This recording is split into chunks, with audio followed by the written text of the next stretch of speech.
اللہ نے ہمیں ایک نماز عطا فرمائی جس کو ہم آج صلاۃ التراویح کہتے ہیں. میرے نبی کے زمانے میں اسے قیام اللیل کہا جاتا تھا. اس لیے حضرت عائشہ رضی اللہ تعالیٰ عنہ کی روایت ہے جس سے 8 رکعت والے حضرات استدلال کرتے ہیں کہ رمضان اور غیر رمضان میں اس کو امام بخاری نے قیام اللیل کا ہی عنوان دیا ہے. آپ نے 11 رکعت سے زیادہ نماز نہیں پڑھی. ایک ضعیف روایت میں ہے کہ آپ نے 3 دن پڑھائی نماز. یہ تو صحیح روایت. کتنی رکعت پڑھائی؟ تو ایک ضعیف روایت میں ہے کہ 20 رکعت پڑھا. اچھا، ضعیف روایت سے عبادت ثابت نہیں ہو سکتی حکم شرعی. تو جب حضرت عمر رضی اللہ تعالیٰ عنہ نے سب کو میرے نبی کے دور میں 3 دن کے بعد آپ تو آئے نہیں کہ کہیں فرض نہ ہو جائے، تو صحابہ اپنے طور پر قرآن سنتے تھے ٹولیوں. صدیقی دور میں 2 سال وہ فتنوں میں گزرا، تو اس میں بھی اسی طرح چلا کہ ٹولیوں میں ہوتی تھی. حضرت عمر رضی اللہ عنہ کے زمانے میں حکومت مضبوط ہو گئی، طاقتور ہو گئے. تو ابتدائی سالوں میں نہیں، چند سالوں کے بعد اب مسجد میں تشریف لائے تو لوگ اس طرح کوئی 4 ادھر 4 ادھر 5 ادھر 10 ادھر 20 ادھر، کہنے کہ ان کو ایک امام پہ جمع کر دیا جائے تو کتنا اچھا ہوگا. تو آپ نے سب کو پٹھا دیا اور ابی بن کعب رضی اللہ تعالیٰ عنہ کو امام بنایا اور سب کو ایک نماز پہ جمع کر کے 20 رکعت کی حکم عطا فرمایا. تو حضرت عمر کا یہ عمل اس حدیث کو مضبوط کر دیتا ہے کہ جو کہ میرے نبی نے کہا علیکم بسنتی و سنت الخلفاء الراشدین من بعدی، کہ میری اور میرے خلفاء راشدین کی سنت پر مضبوطی سے عمل کرنا.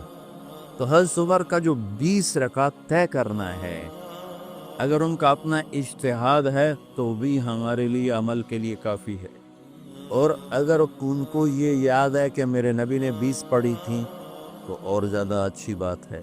لیکن بہرحال جو 8 پڑھتا ہے ہمارا اس پہ بھی کوئی اعتراض نہیں، کیونکہ وہ بھی حدیث کے ساتھ بات کرتا ہے. اور باقی پوری امت 20 پڑھتی ہے، ان پر بھی اعتراض نہیں. میں ایک جگہ سے گزر رہا تھا، نماز کا وقت ہو گیا، اہل حدیث کی مسجد تھی، میں وہاں نماز پڑھنے چلا تو بہت بڑا اشتہار لکھا ہوا تھا 20 تراویح ثابت کرنے والے کو 5 لاکھ روپے انعام. کہ 20 تراویح، سینکڑوں سال سے امت کا عمل 20 تراویح آ رہا ہے. تراویح کا نام جو پڑھا مجھے یوں لگتا ہے کہ اہل مکہ جو تھے وہ 4 تراویح پڑھ کے ایک طواف کرتے تھے، تو وہ آرام کے لیے ہوتا. ترویح آرام، تھوڑی دیر کا آرام. تو 4 تراویح کے بعد ایک طواف کر دیتے. وہ چھوٹا سا طواف 10 منٹ میں ختم ہو جاتا تھا، اور پھر 4 تراویح پڑھتے، پھر طواف کرتے، پھر 4 پڑھتے، پھر طواف کرتے. یہ صحابہ کے تھوڑے بعد کے دور کی بات. تو مدینے والوں کو پتہ چلا کہ یہ مکے والے لوگ یہ کرتے ہیں. وہ کہنے کہ اساں کی کرے، انہوں نے ایسی 40 تراویح پڑھا، 40 رکعت. وہ 40 رکعت پڑھتے تھے. تو نوافل میں کوئی سختی نہیں کہ بھائی 8 سے زیادہ نہیں پڑھنی، بدعت ہو جائے گی، اور 20 پڑھنا بدعت ہے. یہ سب جہالت کی بات. مجھے 8 پڑھ رہے ہیں یہ غلط ہے، یہ بھی حماقت کی بات. جو صحیح حدیث سے دلیل پکڑ کے کوئی عمل کرتا ہو تو بھائیو اس سے بحث نہ کیا کرو، مناظرہ نہ کیا. یہ بہت ناکانی والی بات. اور امت کا خلق لاکھوں کروڑوں انسانوں کا ایک عمل پہ جمع ہونا، یہ بذات خود اس کی طاقت کی ایک دلیل. اور حرمین جب سے میرے رب نے حضرت عمر نے 20 رکعت شروع کی، آج تک وہاں بھی ساری مساجد میں 8 رکعت تراویح ہوتی ہے، لیکن حرمین کی مسجد میں 20 رکعت، ادھر ابھی ادھر دونوں. اور یہ جو وہ وہاں ختم قرآن پہ دعا نہیں مانگی جاتی، یہ کس کا عمل ہے؟ حضرت عثمان نے اپنے دور خلافت میں تراویح پڑھانے والے سے کہا جب قرآن ختم کرو تو دعا کرنا. وہ کہنے کہ جی کیا دعا کا جو تیرے دل میں آئے کرنا. تو ختم قرآن کی رات تراویح کی آخری رکعت میں من الجنت والناس کے بعد دعا کے لیے ہاتھ اٹھانا، یہ حضرت عثمان رضی اللہ تعالیٰ عنہ نے اس کو زندہ فرمایا۔ اور امام دعا کرتا تھا 1 منٹ 10 منٹ 20 منٹ جتنی نہیں، اور پیچھے لوگ آمین کہتے تھے۔ وطر کی جماعت نہیں ہوتی تھی، وطر کو باجماعت حضرت علی رضی اللہ تعالیٰ عنہ نے شروع کہ وطر کو بھی باجماعت پڑھا جائے، تو یہ ان کی سنت ہے کہ وطر کو باجماعت پڑھا گیا۔ تو اب یہ سارے سنت جو کام ان خلفۂ راشدین سے ہوا وہ بھی سنت ہے۔ تو اللہ نے ہمیں ایک عبادت دے دی کہ میرا قرآن پڑھو اور سنو۔ پہلی امتوں کو تراویح کیوں نہیں تھی یا قیام اللیل کیوں نہیں تھا؟ کہ ان کو اپنی کتاب یاد ہی نہیں ہوتی تھی، وہ اپنی کتاب کے حافظ نہیں ہوتے تھے، وہ اپنی کتاب یاد ہی نہیں کر سکتے تھے، صرف نبی کو یاد ہوتی تھی۔ اللہ نے ہمارے لیے کتنا آسان کر دیا ہے کہ 7 سال کے یہ چھوٹے چھوٹے بچے قرآن یاد کر رہے ہیں، 70 سال کا بوڑھا قرآن یاد کر رہا ہے۔ یہیں یہ مولوی یوسف صاحب کا ساتھی تھا، یا پتہ نہیں اس سے پہلے تھا سلمان، مولوی سلمان، آج کل امریکہ میں ہوتے ہیں، ہماری ایک شاخ چلا رہے ہیں۔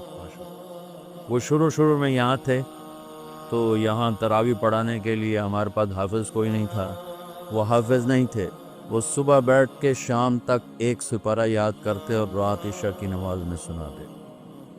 30 دن میں قرآن یاد کر کے سنا۔ مطلب یہ سنائی بات نہیں، ہمارے اسی حسنین کسی ممبر اور محراب کی بات کہ یہیں اسی مسجد میں انہوں نے صبح سے مغرب تک یاد کرتے تھے اور پھر عشاء میں کھڑے ہو کے سنا دیتے۔ پیچھے ہوتے تھے لقمان کو دینے والا شاید، لیکن بہت خوبصورت پڑھ کے 1 دن میں یاد کر کے سنا دیا۔ اور ایک مجھے نام بھول گیا، 3 دن میں قرآن یاد کیے، 10 سپارے 1 دن میں یاد، 10 دوسرے دن میں یاد کیے، 10 تیسرے دن میں یاد۔ وَلَقَدْ يَسَّرْنَا الْقُرْآنَ لِلذِّكْرِ فَهَلْ مِن مُدَّكِرٍ۔ تو اللہ تعالیٰ نے اس کو نصیحت کے لیے بھی آسان کیا ہے اور یاد کرنے کے لیے بھی آسان کیا ہے۔ کوئی کتاب پہلے یاد نہیں ہوتی تھی کسی کو، ماشاءاللہ تم میں کتنے حفاظ بیٹھے ہیں اللہ کے فضل سے۔ تو اللہ نے ہمیں رات کی نماز عطا فرمائی، اور چونکہ یہ ایک مشقت ہے تو میرے نبی نے کہا یہ رات کی نماز کے ہر سجدے پر 1500 نیکی لکھی جاتی، 1500 نیکی لکھی جاتی۔ اور اللہ تعالیٰ ہر سجدے پر جنت میں ایک محل بناتا ہے جس کے 60,000 سونے چاندی کے دروازے ہوتے، اور ایک درخت اس کے لیے لگاتا ہے جس کے نیچے 100 سال گھوڑا دوڑ سکتا ہے۔ تو رمضان کا اہتمام آپ رجب سے شروع فرما دیتے تھے۔ میرے نبی نے 9 رمضان دیکھے، 9 رمضان اپنی زندگی میں، 9 رمضان۔ 10ویں رمضان سے پہلے اللہ کے پاس تشریف لے گئے۔ آپ کی زندگی میں روزے فرض ہونے سے آپ کی وفات تک 9 رمضان گزرے، اور میں قربان جاؤں اپنے نبی پر۔ اپنی امت پہ کیسی شفقت تھی۔ آپ سحری کھاتے تھے بالکل آخری وقت، ادھر بلال اذان دے رہا ہے اور ادھر آپ آخری لقمہ کھا رہے ہیں، اور ادھر سورج نیچے ہوا اور آپ کھجور منہ میں۔ ایک آدمی اوپر کھڑا ہوتا تھا مدینے میں، تو وہ چھت پہ، گھر کی چھت پہ کھڑا ہوتا تھا۔ سفر میں ہے تو کسی پہاڑی پہ کھڑا